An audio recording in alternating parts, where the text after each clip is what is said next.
right quick, cause we all got the same 24 hours in them days we get. But everybody wasn't made like this, my nigga, keep going. Mama told me there'd be days like this, just gotta make it through this maze right quick, cause we all got the same 24 hours in them days we get. But everybody wasn't made like this. Nigga, I was, yeah, I was. Had to play the part, feel to let it do what it does. It was just a great opening shot. And what was great was we got to see so much of it because it was kind of this Groundhog Day effect where she kept kind of just reliving this monotonous day. And something's wrong and something's off, and we're not entirely sure what it is. We see that she's coping, um, and we see that through the use of weed and just how present the filmmakers are making it in her life. So we kind of know that, yeah, this is probably a coping strategy versus just a general enjoyment. Um, and then we see kind of the details behind that and what more of her life situation and this awful guy that she's dating, and also the personal struggle that she's having with her own future and her own career, and um, how selfish she feels about going to school for ballet. Um, what Something else that I really liked that I noticed was just the subtle when she left the house and then came back and grabbed that mask. Just really places us in a certain time and place in the world, and I just thought it was a really subtle way to establish where we are, and I was like, oh, that's so smart. That was really smart filmmaking, because all it needed was that one moment, and we understand. So not only is she dealing with like the pandemic and isolation and loneliness and a bad relationship, and thinking about her future and having to make money and all of these things, were like all of it is compounded by this pandemic. This piece is very important because stories about sexual assault are not so easily being told, but they're very much rightfully so needed to be told. You can tell that there is something wrong afoot as we get this groundhog effect within the story being told. We see kind of this repetition in numbers, in routine, in the clothing that she wears. It's muted, it's white.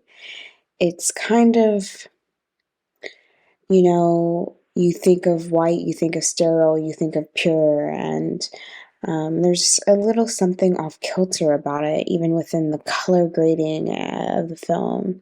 She tends to lean towards cannabis in order to heal her ails, in which she is still processing the assault.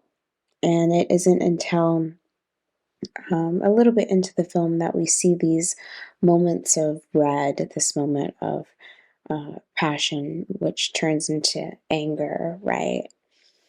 This moment of this incident having such a red, bold effect onto her. The reflection of the loop of waking up and going to sleep and it not being necessarily clear, the time period I thought was a reflection of sort of the internal struggle of the young woman and how she was struggling for identity relative to her approach to the arts, to dancing. I believe that her dynamic with her mother, her romantic dynamics. I thought it was interesting showing sort of the combination of sort of her inner journey reflected in a lot of symbolic and reality-based ways in a way that I thought worked well artistically and thematically. There was a lot of strong themes in terms of the set design, and I thought a lot of the approaches in terms of framing really worked well, especially when she had the interactions around her intimate partners or when she was trying to dance. I thought that those all sort of contributed to a thematic idea of trying to find yourself, and I thought that the piece was trying to establish. So I ended up liking it overall. Thought it had a good mix of music and natural acting that I thought worked well for the piece, and generally had a good sort of rhythm and pacing that I thought worked for the big picture ideas it was trying to establish. Every time she's waking up, I'm like, is this a new day or is this a reoccurring vision? Or is she actually waking up from a bad dream? I sense a dream deferred here, the desire to dance, but the pressure of pleasing her mother being the clashing conflict for this character. A lot of great sound design moments. For example, there's one moment where she's dancing, and then you hear her dancing to sounds of her experiences from a memory that's plaguing her, her time with a man where they had an intimate interaction.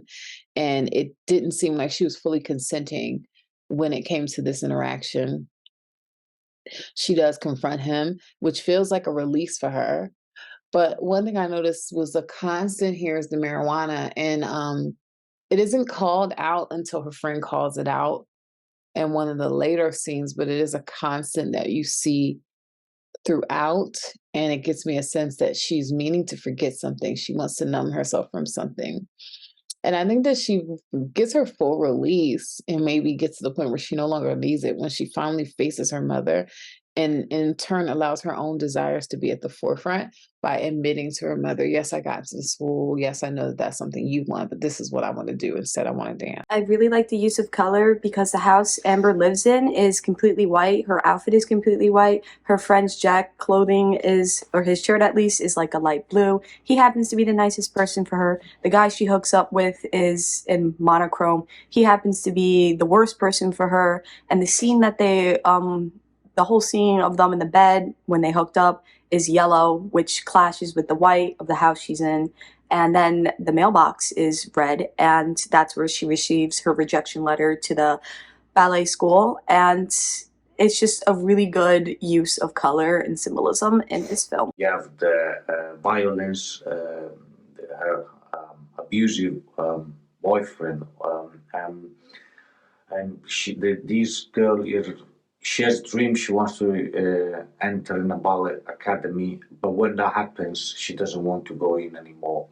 So this showcases how life can take sudden changes. You know, the direction your life is going into can suddenly change, and you just at some point you don't feel worthy anymore.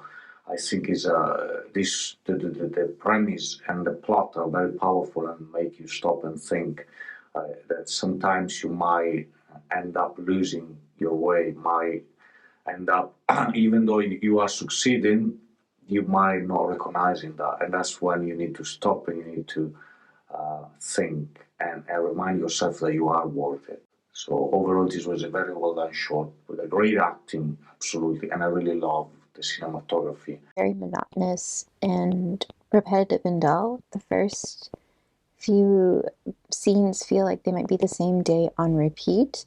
And as the story unfolds, we see that there is actually a story that's unfolding, and I thought the way that it was done visually really helped contribute to the way the story reveals itself and even the character conclusion or change towards the end.